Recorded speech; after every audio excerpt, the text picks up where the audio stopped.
كل تفاصيل تحديث النهارده الاثنين، احداث اداء وباكات. تعالى نعرف كل حاجه مع بعض.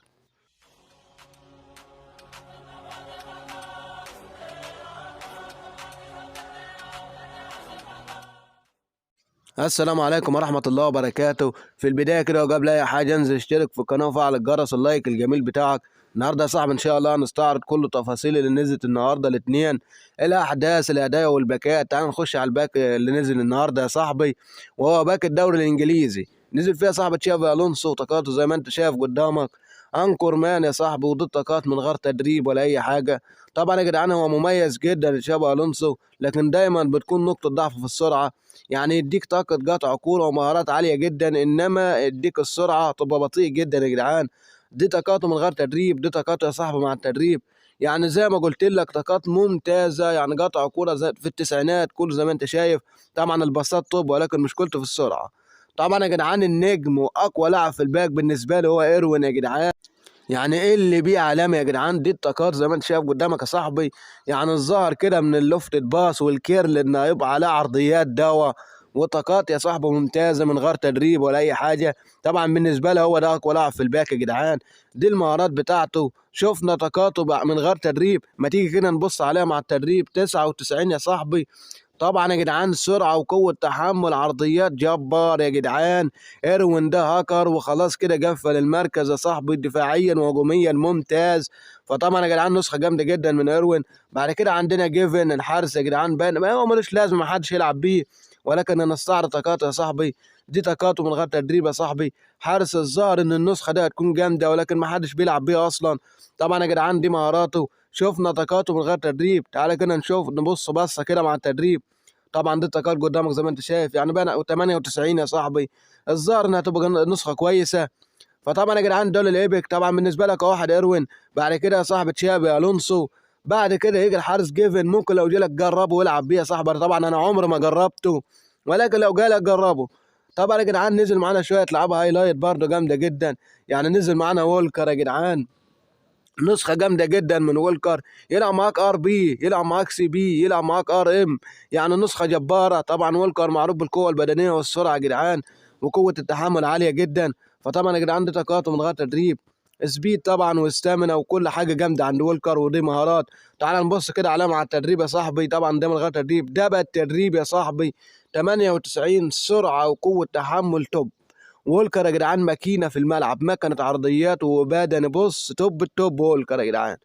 بعد كده يا جدعان نزل معانا اليسون بيكر. طبعا اليسون من اقوى الحراس في اللعبه بالنسبه لي. يعني طبعا يا جدعان دي طاقات الحراسه من غير تدريب، يعني ممتاز جدا يا جدعان اليسون. شفنا يا صاحبي طاقاته من غير تدريب، ما تيجي كده نبص عليها مع التدريب. اليسون بيبقى 100 يا جدعان مع التدريب. طاقات حراسه المرمى جباره. نسخه جامده جدا من اليسون يا جدعان، لو جات لك انت معاك كنز حرفيا. بعد كده يا جدعان عندنا الواد بوتمان بيلد اب يا جدعان. يعني نسخه اول مره الواد ده ينزل نسخه جامده بالطريقه دي. طبعا طاقات ممتازه يا جدعان، الدفاعيه اللي زي ما انت شايف قدامك، فيزيكال واستامينا كويسين. دي المهارات اللي عنده يا صاحبي، دي طاقاته من غير تدريب. ما تيجي كده نبسط على الطاقات مع التدريب. 98 معاك يا صاحبي، يا نهار ابيض يا جدعان. طاقات دفاعيه جباره وفيزيكال، على نسخه جامده جدا يا جدعان، نسخه جامده جدا من الواد بوتمان. فاظن يا جدعان ان هم ده الاقوى اللعيبه. تعال كده نشوف مثلا زينشينكو، اللي بي اللي ام نص ملعب يلعب معاك. دي طاقاته يا صاحبي من غير تدريب. يعني طبعا زينشينكو عارفين الموقف بتاعه السياسي، ولكن احنا بنتكلم في اللعب يا جدعان. دي طاقاته ومهاراته، ودي طاقاته مع التدريب يا صاحبي.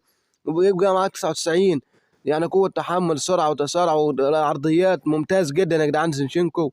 فتعال نبص يا جدعان الجوكر واللاعب الاكتشاف اللي ما حدش هيتكلم عنه يا جدعان في الباك ده، هو امادو اونانا يا جدعان. النسخه دي جامده جدا، واللاعب انكور مان ممتاز. دي طاقاته من غير تدريب، دي المهارات اللي عنده.